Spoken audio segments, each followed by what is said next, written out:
Welcome, everyone. Thank you for joining us today for the premiere of our latest Build Your Path video, a series where we highlight the exciting world of careers in the built environment. In today's video, we'll be hearing from Jess. Say hi, Jess. Jess is a virtual design and construction engineer, and as she shares her inspiring journey, her day-to-day experience in the field, and how she uses cutting-edge technology to bring projects to life. Whether you're passionate about design, engineering, or just love technology, there's a path for you in construction. After the video, Jess will be joining us for a live Q&A session to answer your questions and share even more about her journey. So sit back, enjoy the premiere, and get ready to be inspired. When you think about construction, what comes to mind? Bulldozers, hard hats, hammering nails? Well, there's so much more to building our world, like using cutting-edge technology to make construction smarter, faster, and more efficient. Virtual Design and Construction, or VDC, brings the digital and physical worlds together. If you've ever wondered how a huge building gets built piece by piece, or if you've spent hours designing things in video games, then a career in VDC might be exactly what you're looking for. VDC managers do more than work behind a screen. They're key players in making sure everything in the field runs smoothly. And the best part, they get to see their designs come to life. I'm Jess Whitfield. I am a virtual design and construction engineer, and I've been working here for a little over 4 years now. So what even is a VDC engineer, and why is virtual construction important? In short, before something gets built in the real world, I essentially build it on the computer and make sure that there aren't any issues. So when it comes time to put a shovel in the dirt, all the way to when we're handing over the keys to the owner, it becomes a much smoother process, which saves a lot of time. What got me into engineering, I went to Purdue University, and when you enroll, you start out as a first-year engineer. You don't have a declared specialty. During that time, what stood out to me the most was construction engineering and management. It turned out that CEM also had a BIM minor. BIM stands for Building Information and Modeling, so I took all of those courses and got a VDC internship, and I think that cemented for me that VDC was a career that I really wanted to get into. A VDC engineer focuses on the virtual design and planning of the project. It's a position that we are always recruiting in. The goal is to solve problems before you're doing the physical build. Jess came to us with the background of some of the software, and I've worked with her over multiple projects, so I've been able to see her grow from a new level entry person to seeing her manage other people as well. Before we go any further, let's talk about today's sponsor. This video is brought to you by the Maryland Center for Construction Education and Innovation. MCCEI is a nonprofit organization made up of passionate contractors and educators who work together to inspire, educate, and connect a diverse population to careers in the built environment. Now, let's get back to Jess to learn more about her role as a VDC engineer. So there are two different aspects to my job. There is the office side and also the field side. So how I'm talking about virtual design and construction, a lot of the time we're brought in before excavation is even done or demo has even started. We're taking these designs that were created in a lot of the early stages and we're putting models together, finding where there are conflicts and trying to problem solve or engineer a solution. And this really helps our clients. I'm Meredith Sullivan. I'm the Director of Project Management and University Architect here at Loyola. We are currently doing a major renovation and addition to our Donley Science Center here on our Evergreen campus. The VDC engineers' models have been really critical in understanding this project. We're able to see in real time when changes are made. So when there's something identified on these models, we're able to troubleshoot what the issue is and solve it in that model before we're in the field.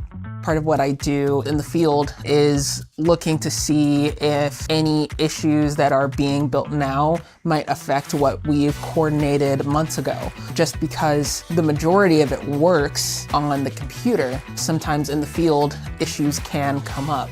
You have to understand what you're seeing in a model to how that built in the physical field. You're working with subcontractors, architects, owners, and bringing all of those team members together to really understand what is being built and have a consistent product at the end of the day. Having VDC part of this project is a huge benefit. From me being a superintendent, it lets me still coordinate day-to-day activities in the field while Jess and her team is behind the scenes, making sure everything is getting placed where it needs to be placed to make our jobs easier as superintendents. I want to say one of the biggest impacts for me is just that I get to see the footprint that I create in the world. And that footprint is a physical building. If you're interested in the field of construction and technology, or even just how things get built and the way that they get built, come build your path. Come build your path. Come build your path. Come build your path. There are multiple ways to do it. I would love to see you as a VDC engineer working with me. Construction is more than hard hats and heavy equipment. It's technology, creativity, and opportunity. The future is being built by people just like you. So, what will you build?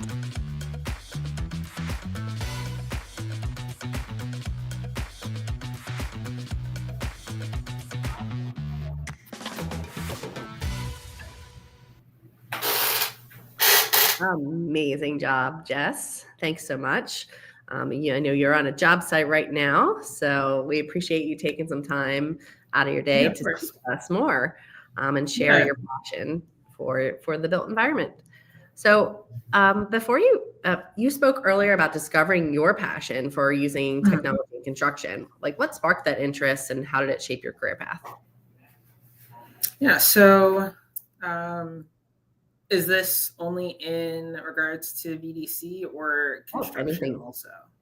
Yeah, so I think it was mentioned in the video about how I got involved into CEM because, walking around my campus, seeing all of the buildings get built, but it was really just taking the coursework and seeing when I was doing some of my projects and some of my homework, wow, I really find that I have a passion for it, or if I'm being blunt, it was the thing that I like to do the most out of my homework.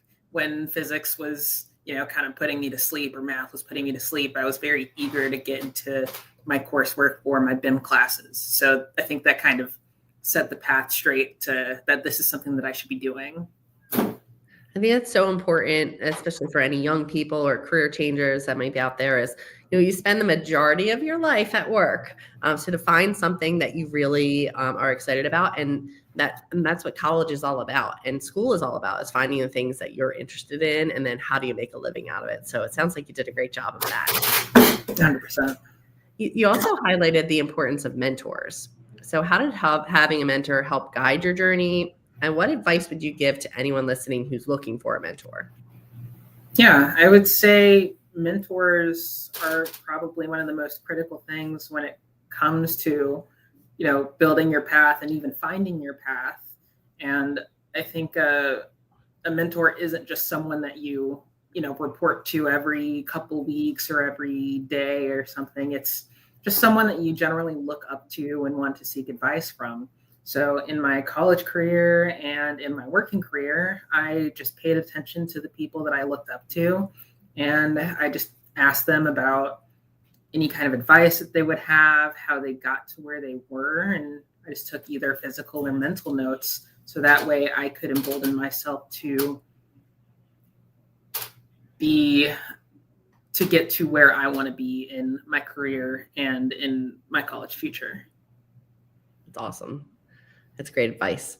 So we obviously know not one person builds a construction building, right? It takes many people. And so you have a very collaborative job. Can you share an example of like how you work with other teams to solve problems on a project? Yeah, I'd say, honestly, collaboration is more than 90% of my job because what we do in VDC is put other people's models together and work together to try to make the space fit. So I'd say maybe an example is just our coordination meetings that we have regularly for each project, kind of looking at an issue, saying to everybody, hey, this is the problem that we're seeing. This is how much space we're having. What can we do about it? And I'll listen to either our trade partners. If they can't find a solution, we'll incorporate our design team so that way it's true open collaboration between the field staff, the office staff, as well as our trade partners and design team. Awesome. So it sounds like those group projects in school are pretty important for kids to learn 100%. how to participate in those. That's awesome. So what would you say your favorite part about working in VDC is, and how does it feel to see your work come to life in the end? Yeah, I'd say probably the second part of that question is one of my favorite parts about working in VDC is that we get to see what the building is going to look like years ahead of when they start even planning out the site logistics of this. So it's definitely beautiful to see how I can take what I see is going to happen in the future, plan for it, make it fit, and then see that happen in my day-to-day life, and just kind of playing around any foreseen or unforeseen changes that are happening. And we know the construction industry is full of those. Yes. So unique qualities, like what unique qualities do you think VDC careers bring to the table for students who both love technology or problem solving? Mm-hmm. Yeah, I would say this is a perfect blend of both, because you find yourself in front of, a computer or in the site. So you're using a lot of your technical skills to put models together, to write RFIs, requests for information, or put together construction documents. But you're also doing that collaborative side, or really putting your thinking brain to work of, okay, I'm seeing a problem.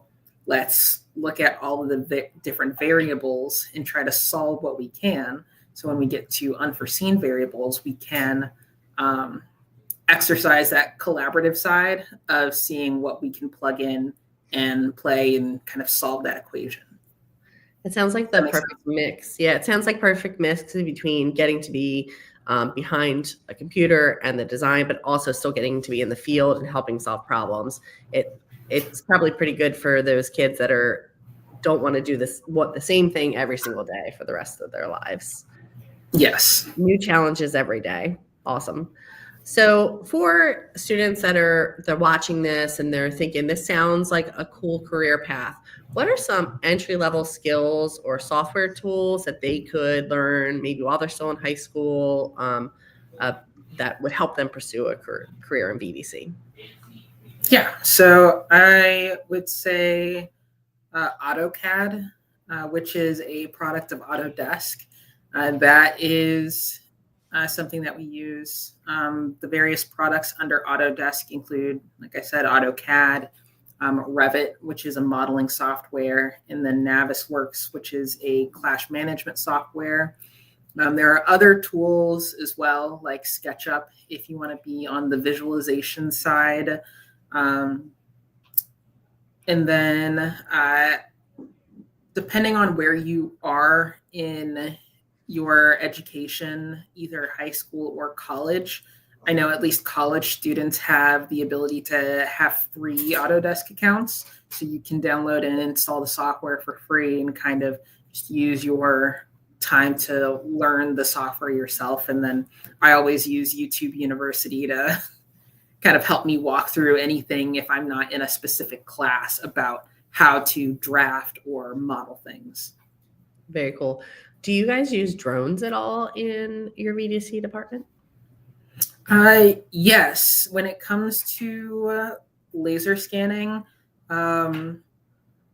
especially for larger scale scans, we have utilized drones to do reality capturing of existing conditions. And then sometimes for VDC, we will model that and then incorporate that into our model to make sure we're accounting for everything that is existing in the building. If any new systems or walls or structures are to be installed around existing work. Very cool. Well, I do know that one, you only have to be 16 to get your FAA drone pilot's license.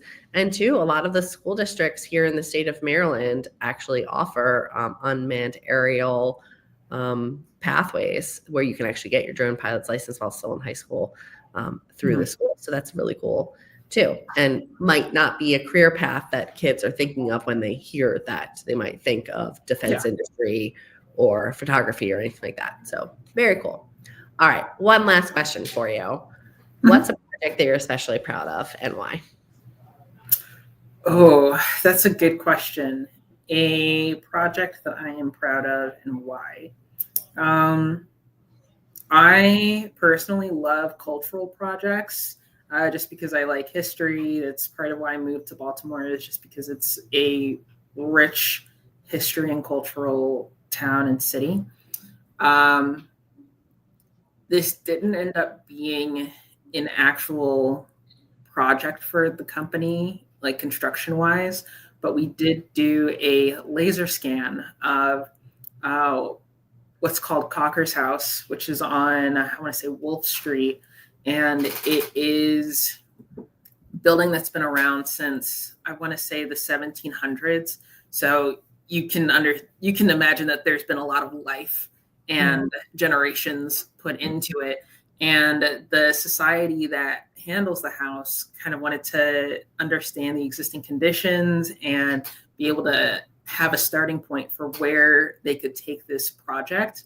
So our company went out and did a laser scan of it. I was there when the laser scan was done, and a historian was also there. So I was learning about the history of the site and why some of those construction decisions were made at the time of making it, like how brick was used for insulation, and just seeing kind of some of the crooked wood and how they were able to make that a stable living environment. And then I was tasked with modeling all of that and showing that to the owner so they would have, like I said, a starting point. But I think that kind of the lessons that I took, not just technically, but personally, will probably stay with me for the rest of my construction career. And yeah, I would say it's probably the most impactful thing that I've done since graduating. That's really cool, Jess. I would say that is, I think, one of the biggest perks about this industry is all of the amazing places in the world that the general public doesn't get to go, that when you're in construction you can. And I know there's a lot of jokes on the internet now that all you need is a safety vest and a ladder and you can get in anywhere. But it is true. In real, like, you can literally be allowed to work on some of our nation's most amazing treasures. So thank you so much for your time on making this video. It was a whole day process for you. So thank you so much. And thank you for your time here. Before we go, I wanted to thank MCCI sponsors for their generous support, without whom our work would not be possible. And for any of you watching that would like to be involved with MCCI and potentially sponsor your own film, we'll drop a link to our sponsorship form in the comments. And there are 1,000,001 ways to engage with us and encourage more people to join the ranks of this amazing industry. And finally, I'd like to thank our video production firm, the Alisana Collective, for doing a fantastic job on this and every one of our videos. Thanks for watching. Like and subscribe to our videos so you don't miss our next one. Have a great day. Bye, everyone.